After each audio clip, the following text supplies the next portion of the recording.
Hello, this is my 80% draft.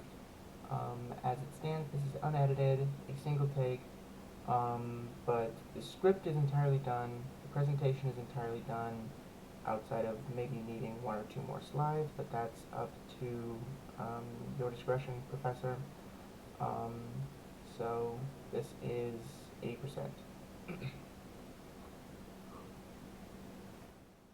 Hello, and welcome to this informative video essay, Orientalism Then and Now, Exploring the Impact Through Persepolis. In the following video, I will detail the types of rhetoric that have dominated talks about the Middle East and where this type of rhetoric stems from. Not only this, but I will go over how all of this focuses through the lens of the comic-style novel Persepolis by Marjane Satrapi. With no further introductions needed, let's get right into the video. To begin with, it is important to establish a brief bio of the author.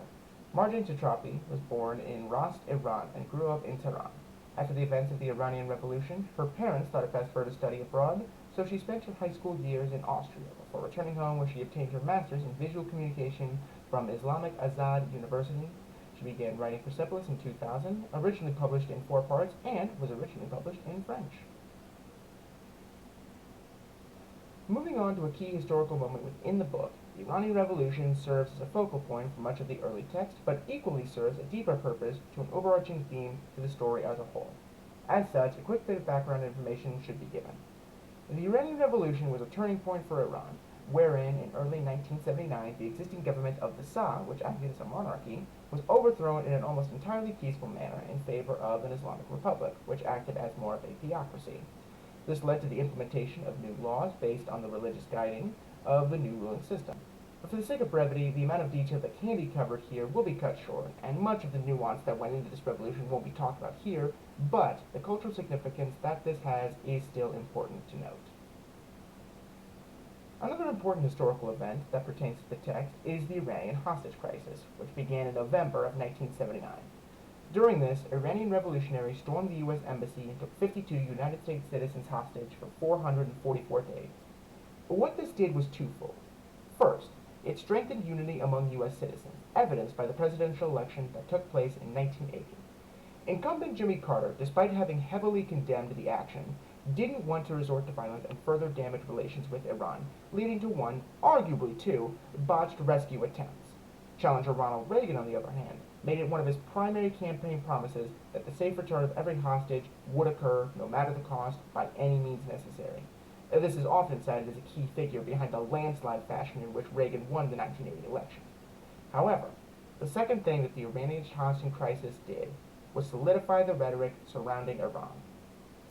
Up until this point, the rhetoric around Iran had been somewhat mixed, for the most part at least. The Iranian Revolution, with its anti-capitalism slash anti-imperialism slash anti-westernization mindset, certainly wasn't winning over any fans stateside. However, the coverage of it was limited due to the fact that it wasn't directly affecting anyone. The Iranian hostage crisis changed that.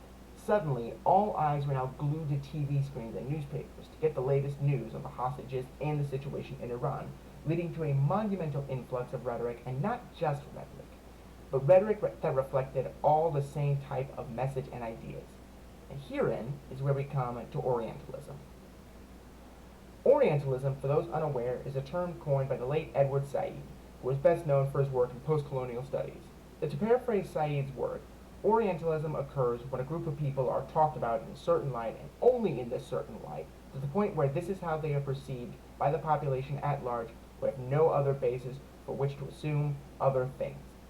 In this essence, it is a more specific form of framing, where, unless told otherwise, people will believe the rhetoric they are told if it's the only thing they've heard about this one particular group.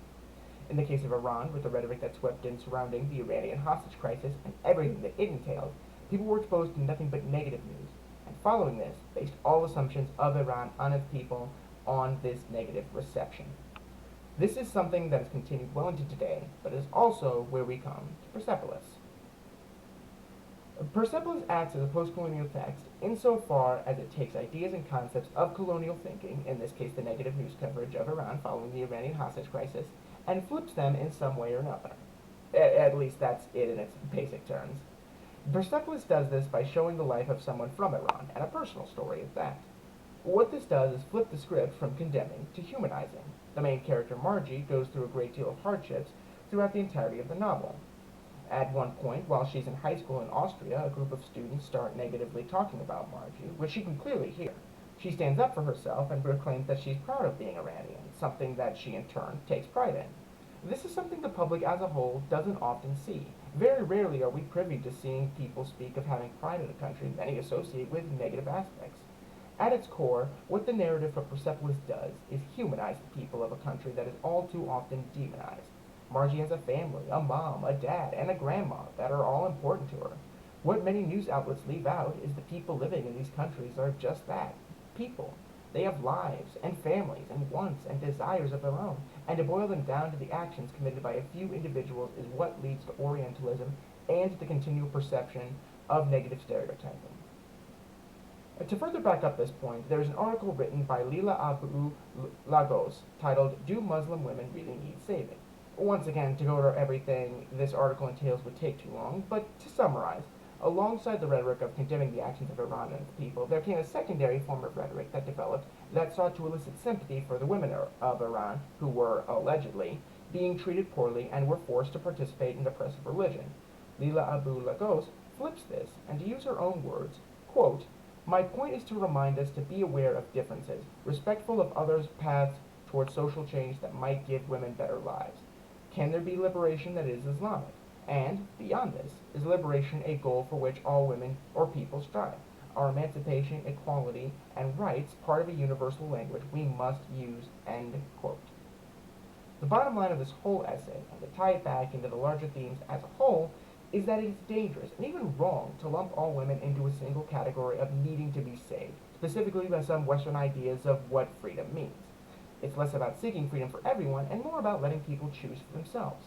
Some women find that they don't need to be saved, and this once again boils down to the dangers of Orientalism, telling a single narrative and simplifying a much larger story to show only a single angle of it.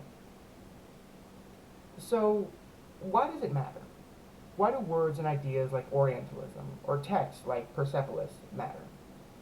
To ask a bigger question, why should we study postcolonial literature in today's world? I find the answer to be exceedingly simple. Postcolonial literature acts as a gateway out from Orientalism. With the way news works in the world as it stands, it is now easier than ever to get lost in one-sided arguments and debates that only show issues from a certain angle. In terms of news rhetoric and agenda setting, not much has changed since the 70s and the 80s, and the only difference now is that news comes to us at the push of a button or the tap of a screen in record speed, faster than ever. It is now easier than ever to get lost in a sea of articles and press releases that all say the same thing.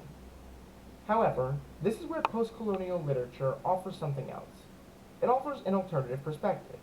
Persepolis being the focal point here, it takes a narrative and a through line that we as a Western audience believe to understand and tells it from a different point of view. More specifically, from an insider's point of view. What this can provide a Western audience is a way to understand a situation differently, to start a new and different conversation, to spark the idea that maybe we don't have everything figured out. This in turn can lead to more research being done on the topic, or at the very least, can start a person thinking critically on these subjects. This is not to generalize. Not everyone who reads postcolonial literature will gain the same amount of content or context out of it as others will, or to even say that all people will begin to read postcolonial literature. However, what makes this so important is its ability to break the cycle of Orientalism, to expose people to new ideas, and to maybe, just maybe, start a dialogue that includes a perspective from everyone.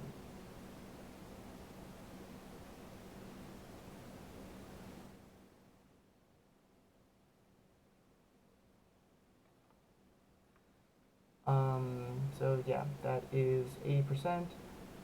Keep in mind that this has not been edited. This will most likely be edited. Beginning and end will be cut off. But yeah, that is my 80%. Thank you.